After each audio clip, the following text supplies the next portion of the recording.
So this was a Kickstarter, and the idea is it's a little piece of hardware that you can code as well. Hello there, Mark and AUD2, and morning, Bradley. You can. It's a little piece of hardware that that the kids can then code, but it's designed to be a wearable. You know what I mean? Sort of their own little Fitbitty sort of thing that they can integrate into their clothing or onto their bike, and it's designed to combine coding with movement. That's what they're going for. So to that end, let me just show you a little bit about it. So let's flip over to here. And you can see these are the main pieces, okay? So you've got two boards. This board is LEDs, and it actually has a button on there, and it has a gyroscope, a sensor, motion sensor. And this board, which has a USB port on it, it has a connector to go to, the battery and all that, and this connector to connect to this board. So it comes like this. You actually punch it out, and then you got to assemble it. So I'm just going to do some quick assembly. So it goes in like that, and that gets locked in. And then you plug in the battery like that. And then you take the top piece, and you can see there's a connector right there. That connector goes right into there.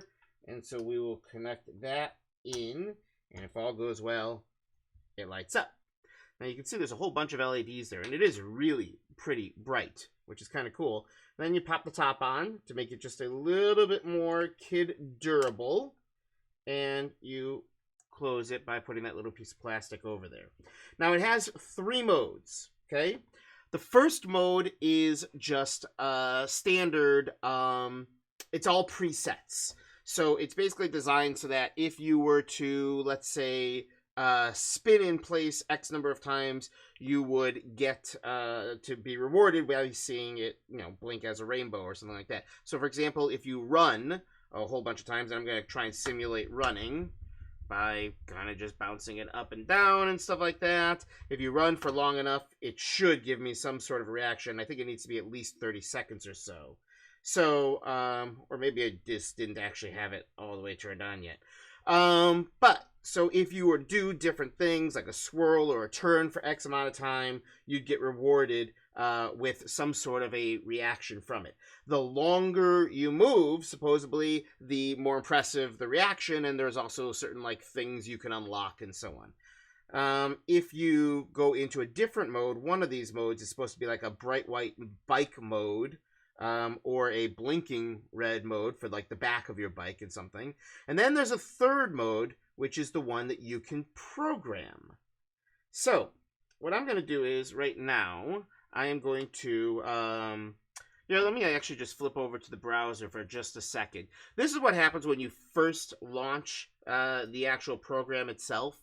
This is what you get. So it says, lay all the parts out on your table, assemble the parts, and it shows you this little diagram for how to get rolling. So it's nice and simple. Plug the battery in, close the case, which is all the stuff that we just did, and now move. And it tells you right here. So 2 slots are for, 1 slot is for movement, 1 slot is for biking, and the 3rd slot is for whatever you want it to be. And then it will take you, walk you through how to turn it on. It'll walk you through how to switch the apps and so on.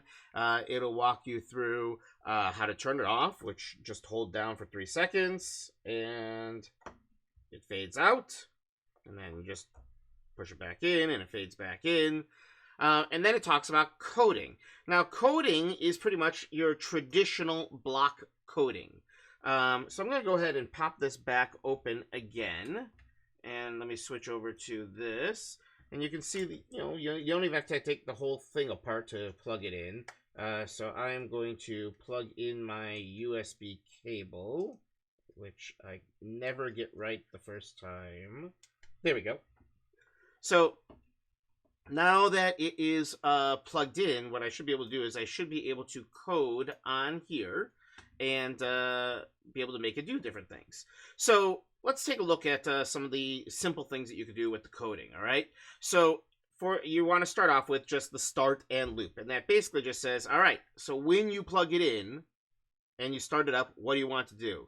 So I could choose something interesting like spin, and you could say slow or fast, and you can even choose which colors you want it to be. So if you want it to be all shades of orange and red, I could just do orange, red, orange, red, orange, red, orange, red, or I could do random colors and so on. And then when you click play, it's going to compile it and flash it over to the device. Okay, now unplug and plug in your mover in order to start your app. So I'm going to unplug it. I'm going to power it down. Hold on 1 second and let me go to there. And I think you actually do need to unplug it, like to basically reboot it. And then we plug it back in and turn it back on. And so now it should, on program 3, and let me go over to program 3. There's the bike one, and that's program 3. See how it's just going to start spinning and doing the different lights, all kinds of random, because that's what we told it to do, right? So we're going to plug it back in. There we go. And we're going to switch back over to the programmer, and let me do it on this mode. We're going to get rid of this one. Now, it gets a little bit more interesting when you start doing some of these if statements. So, for example, and mind you, it always has this start and loop, but you don't have to put anything in there. So I'm going to say if, hold on, I want to, oh, I'm sorry. You know what? I changed my mind. I don't want to add an if statement yet. What I want to add is a when statement. So when this is shaken, then I want it to, let's say, spin. Or when pow, which basically means like you hit it like that, then I want it to blink. So I can do all these kinds of things, and once again, you can choose what lights you want it to be and how fast and how slow and so on. What it gets more interesting is when you start playing around with some of these if statements. So I could say if, while, or it loop forever, and so on. So I could say loop if it's shaken, loop while, and then I can add the sensors. So for example, if the mover is facing up, if the mover is facing down, if the mover is facing left, and so on and so forth. And then you can say I want it to loop, you know, X number of times and so on. So by doing these sort of combinations, you can turn it into all sorts of different things. You can make it so that if you run, if you're running, then do this. If you're spinning, then do this. If you jump, every time you jump, you want it to do a heartbeat, that sort of thing. And the kids can come up with all sorts of different crazy combinations if they want to. It's kind of a neat little device. You know what I mean? It's very, very simple, and it comes with a kind of a strap, which I thought initially was supposed to be like a watch strap or something like that, but you can see when you actually put it on, it's a little too small. This is actually supposed to be for the bike. You know what I mean? So you can put it around the frame of the bike. It comes with a couple of slap bracelets, which then you can just slide under here, and you can use as a wrist thing, or it comes with a lanyard, so you can hang it around your neck like a necklace if you want to. And beyond all that, you can obviously just come up with your own ideas as well. Now, they do have a gallery of ideas on their website. So if we go over to here, you can see some of the suggestions that they have. And I actually really think some of them are pretty cool. You know, one of them is this idea of a Pokeball. And basically, when you turn on the lights, you split them between red and you split them between white. You can kind of see they already sort of has this little white divider, and if you wanted to, you could always just color that in, or do something else along those lines, make your own little Pokeball, little template or tape and so on.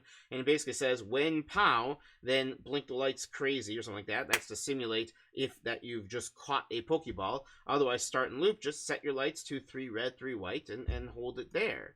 So kind of a cute idea. The lightsaber one is a neat one too, and what I like about the lightsaber one is it's designed to show a specific color, but then as you're swirling it around to do some blinking actions, and if you hit it against another lightsaber to do like sort of a flashing sort of thing, which is kind of neat. What was the other one that I really liked? The Gandalf staff. I think that's kind of cool. So you put it on top of like wrapping paper tube, and you can make it so that it's a solid color at first. But if you were to spin it around, then it can do different lighting effects and so on. So you kind of get the idea. The one thing that I really like about this, and what I like about a lot of these things, is that you're doing the coding, but then you see the results in the physical world. That's what the whole maker movement is sort of all about. It's not just coding to be done on the computer, but so that you can actually see the results in the real world. Things like make your own Fitbits and Alexas and making stuffed animals talk and all these different sort of ideas. It's so that you can do the coding but then actually take the device with you or wear it as a costume or actually make something useful to use for you and your friends. So this is I will just point out one other thing. I'm sorry. The company is called Technology Will Save Us, and while they have a nice little gallery for the mover kit in particular, if you go to the top level of their project section, let me see if I can get back over there. Hold on. They have, where is it? Make, choose kit. There we go. Electro dough kit. So if you do things like squishy circuits and stuff, this will work great with it. There's a gamer kit, a mover kit, an Arduino kit, and so on. And then they even have stuff for the microbit, which I did a review before. Maybe I'll put on a link in the show notes so you can check that out. But the microbit is like a $10 little circuit board that has a couple of buttons and a bunch of LEDs, and they've got a whole bunch of ideas for things that you can do with the microbit. And these are more advanced projects that you could do with them. So once your kids have kind of gotten the hang of using the microbit, they can move on to this. So it's an interesting little company. It's an interesting company, and definitely one of all the Kickstarters that I've gotten, this was one of the most professional and finished products, top to bottom. The packaging is top notch. It looks exactly like something I could have just bought off of the shelf at Walmart or Target or Micro Center or something like that. The product itself is really solid.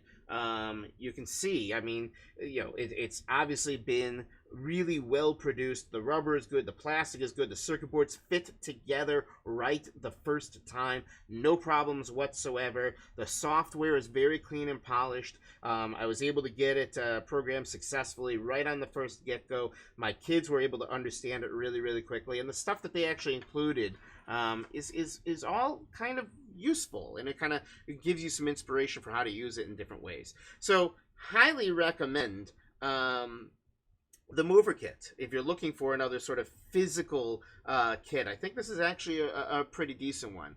I think the block coding system that they've got could be a little more robust. For example, I was looking for things like if you shake it for X amount, like for 3 minutes, then do this. The more sophisticated programs like they have built into their first stage, I'd like to see kids be able to do that. But then again, this is first entry out of the gate, and it all works, and there's something to be said for that.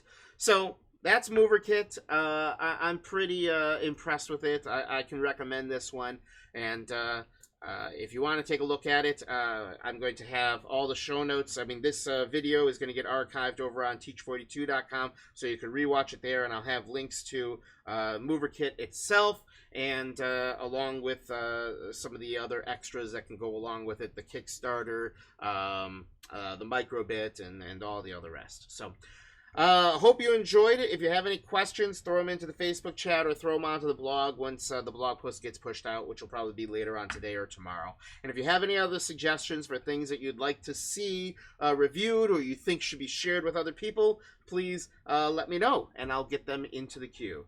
So until then, take care, everybody. Have a great day.